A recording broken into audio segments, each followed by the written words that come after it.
I paid a grand total of £40 for this broken Nintendo Switch that I bought off of eBay. The listing states that it didn't have any power and that the charging port was badly damaged, which we'll take a look at in a second. If you're new to the channel, I am not the best at trying to repair Nintendo Switches. So let's have a laugh at my expense. I make the mistake so that you don't have to. Looking at the condition of the Switch, it's not horrendous. I mean, we've got these marks here, so I may need to end up swapping the LCD panel. I don't know if they'll come off or whether they're like bite marks. They actually feel quite deep into the screen, so I probably will have to end up changing it. The side rails look absolutely fine, nice and hunky-dory. We have the top screw. Do we have the two bottom screws? We do. Wow, I don't think this one has been opened. And as you can see, if we take a look at the piston resistance, which is a charging port, you can see there's a little bit scuffed. Usually at this point we'd plug in the ammeter, however I can't do that because the charging port is completely destroyed. It would only break this. Plus, we don't want to do any more damage to the Switch by supplying it power. Let's get this Nintendo Switch apart and see what's going on the inside. This video is proudly sponsored by PCBWay.com. Creating your own PCB could not be simpler. However, you can also make it as advanced as you want it to be. Enter the dimensions of the board, how many boards you actually like, finally adjust the layers and the thickness, and you're good to go. PCBWay OEM offers you a one-stop solution for your idea. Simply share your thoughts with PCBWay and they'll help you with the rest. From product design, research and development, and of course production. Use the link in the description for a $5 welcome bonus. A lot of white hair has just fallen out of the console.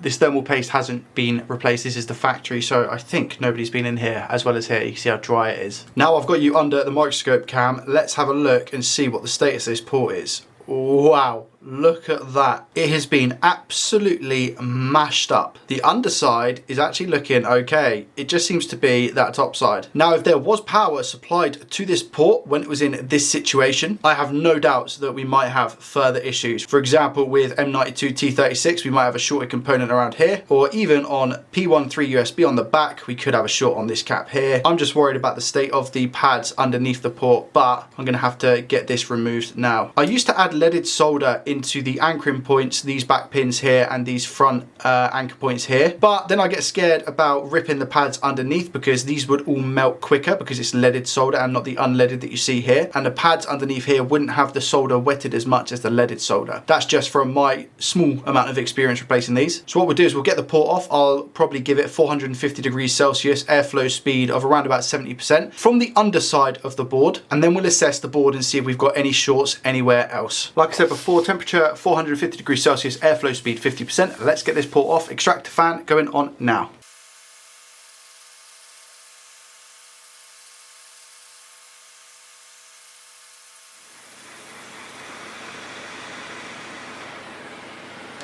And there's the port. As you can see, we don't have any pulled pads, which is wicked.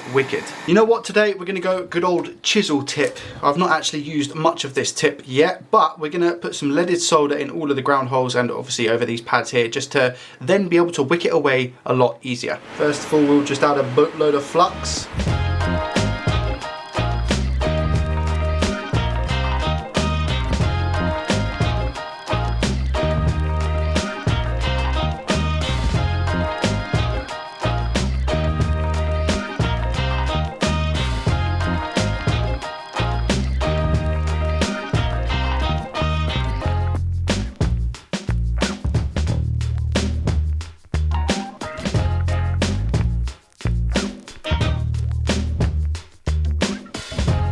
Little bit of a clear up now. Just need to get the muck off the mat first, I guess. And just sprinkle some IPA here. I'm going to stroke downwards at first. Make sure none of those pads come off, because we do not need that.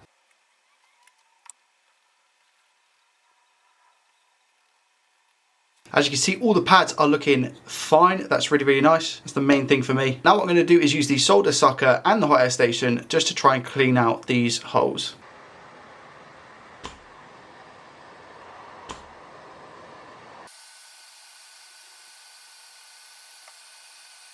And I think we're then ready to go. Look how clean this is now. If we flip it as well, you can see that this side is also relatively clean. This area being clean now means that we can check all of the other things that we need to check, because there won't be any interference with a dodgy port. We take our multimeter and we put it into continuity mode, which is the mode that beeps when you have a complete circuit. We're going to first off check the fuse just above the port. We should expect a beep, which we don't. Oh, we do. Okay, it was just playing me up. Okay, sweet. So the fuse is fine. We're going to check the M92 T36 chip, which is this one here. This one is the one that usually goes bust. We'll check the cap down here. That's fine. That's fine. This is the P13 cap. If this is okay, it means that usually the P13 chip on the back is supposedly okay as well. So that's fine. Okay, that's good. So just for clarity, we're looking for ground up here, which is a beep. And then we're looking for no beep down here, which is good. Same with this one. No beep this side, good. We're meant to have a beep here and a beep here. Good, no beep, no beep. Good, it's really good. Let's check the BQ area, which is down here as well. Start by checking the coil. Should have a continuous path, so we should get a beep, which we do. Right on cue. These big caps now. That's fine. That's fine. That's fine. That's fine. And that's fine. This one, all good. Everything checks out here as well. And then finally, we're just going to take a look at the back of the board, which is where we have P13. Do we have a beep here? Yes, beep here? No, that's good. This side is meant to be ground with no beep. This one meant to beep. Supposedly meaning that P13 USB is absolutely fine. Also checking that these little filters have continuity vertically, but not diagonally. Perfect. All checks out A-OK. Now we put some flux on these pads and tin them with leaded solder.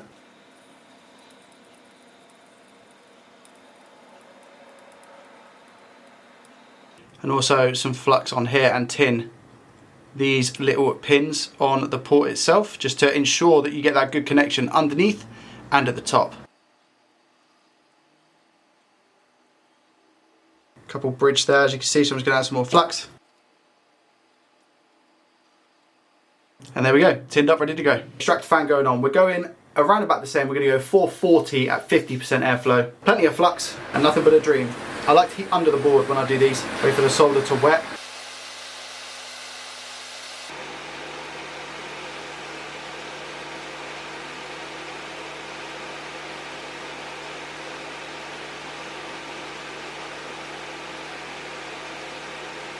I'm going to push down.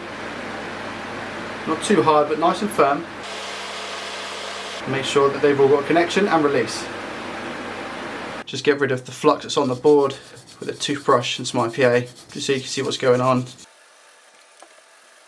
Now we're going to check the pins, make sure they've got a solid connection. They all look solid, which gives me hope that the ones underneath are also solid. The only thing I will say about this one is that I accidentally melted the plastic. I think this is when I was pre-tinning the port. But regardless, we should be okay because everything seems connected. Let me now just fill in the ground holes and we will give it a little test.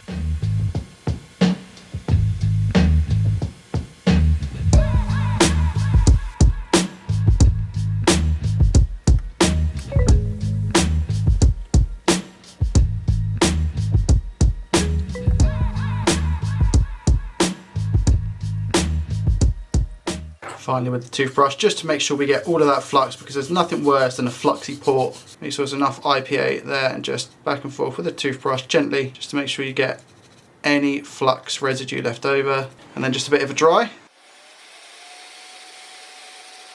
As long as this works, I'll be extremely happy with the quality of the job. I think we've done really, really well. You can see as well that the solder has pushed through on all of the ground legs. That is what you love to see. The only thing I see being an issue is potentially the plastic, but I mean, we should be good. Let's see if it charges. Let's apply the thermal pasta.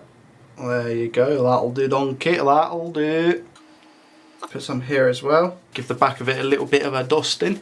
Make sure it's all nice and clean. I've purposely not put any of the screws in just in case I need to take the back cover off and stuff. However, let's see if we get a charging symbol on this Nintendo Switch. I'll be extremely happy if I do.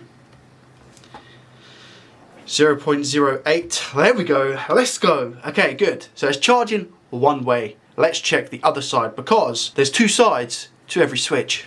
What do we get? 0.08. Okay, so the good thing is that it lights up. Do we have? Yes, we do. Wicked. Would you look at that, man? Wow. Both sides charge. Okay.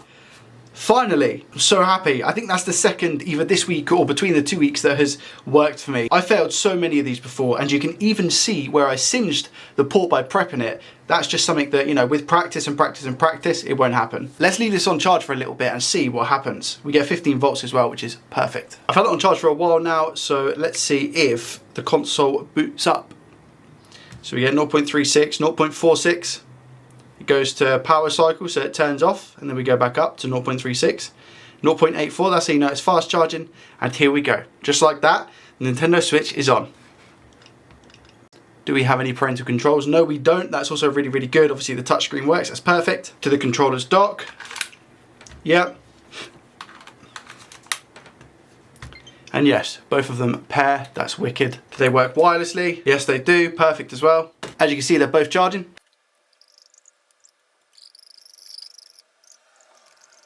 Those marks literally just came off of IPA. That's wicked. That screen is now near on perfect as well. Would you look at that?